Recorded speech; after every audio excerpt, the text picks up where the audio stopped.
Minnesota Vikings went hard in the paint going after offensive line in this year's NFL draft, securing left tackle Christian Darrisaw in the first after trading down, and guard Wyatt Davis in the third early on. Now, PFF respected what the Vikings did in their list of most and least improved team position units. Vikings clocked in at numero uno. Here's what PFF Seth Galina wrote, quote, 1. Vikings offensive line. A perpetual never-ending need for the Vikings was finding good players to play in front of Kirk Cousins to ease his pocket fears. That's fair.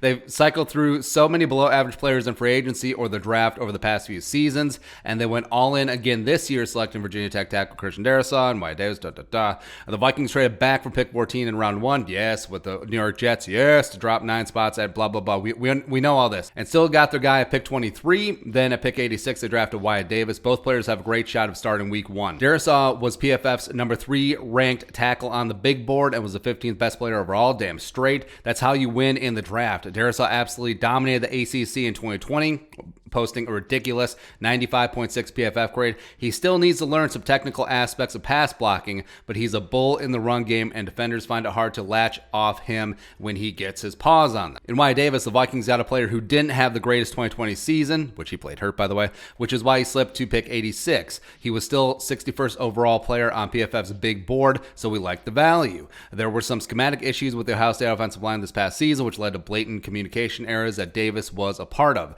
That shouldn't be a concern at the next level. Davis can really block people. Oh, that's good.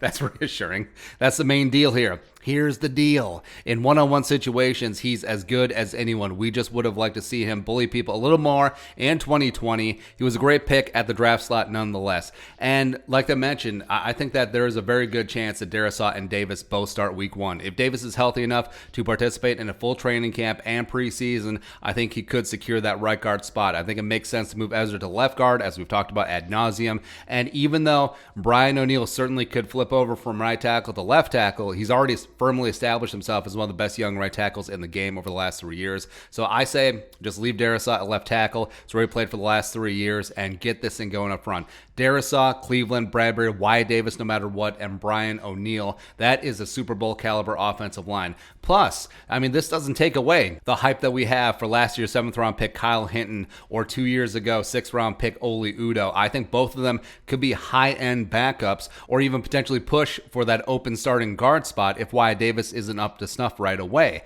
I believe in their talent that much. Plus, Rashad Hill is back on a relatively large, fully guaranteed deal, and I would love for him to be the swing backup tackle. Maybe Blake Brandel gets something going, and of course, Mason Cole coming over from a trade from the Cardinals could be the new Brad Jones. Your swing interior offensive lineman does have starting experience in this league. And then the rest of it were the fill out with UDFAs, but they have Zach Bailey, last year UDFA midseason pickup. Drew Samia is just hanging out, and Dakota Dozier was re-signed. But remember, it's a 1-year, nothing guaranteed deal, so you could easily find a way where the Vikings part ways with Samia and Dozier once they get down to 53-man cuts. Because look at how stacked they are 1 through 9. They got the 5 projected starters, plus Rashad Hill, capable veteran backup. Hinton and Udoh are both 2 young upside guys, and Mason Cole is decent. That's not bad. And teams generally only carry 9, sometimes 10 offensive linemen on the 53-man rooster. So this easily could rule out a guy like Samia, a guy like Dozier. So the Vikings, just by adding 2 guys, and they only spent 2 of the 11 draft picks on offensive line, they haven't, as of right now, they haven't signed any offensive linemen as UDFAs either, but just adding those 2 picks, your first rounder, also maneuvering and getting an extra 3rd round pick, actually 2 extra 3rd round picks from the Jets. Hello, Kellen Mond. That's right. The Vikings solved their offensive line issues, which is kind of amazing considering where they're at after free agency, where they missed out on everyone and just brought back Rashad Hill and Dakota Dozier. Now, this also should not preclude them from going out and signing a free agent guy. Like, hello, Trey Turner. Hey, you want to sign for the league minimum, nothing guaranteed? Come on in and then just compete. And no, I do not trust Rick Dennison with the progression of these young guys. He's shown that he's not capable of that. But don't get in the way of progress. Do not start Rashad Hill and Dakota Dozier over Darrisaw and Wyatt Davis, respectively, because they're veterans and we feel like they just give us the best chance to win right now. No. The future's now, old man. Youth up front. The offensive line is fixed. Let it be fixed, and let this be a top 5 offense, if not even higher, and let's go hoist the Jerome Barty in Inglewood up to no good at the end of the season. But your thoughts? PFF, Woo! Some respect for the Vikings. Finally, let us know in the comment section below. Subscribe for daily Vikings takes. Want to support that work? Post on the Venmo. But until next time, Skol, production value.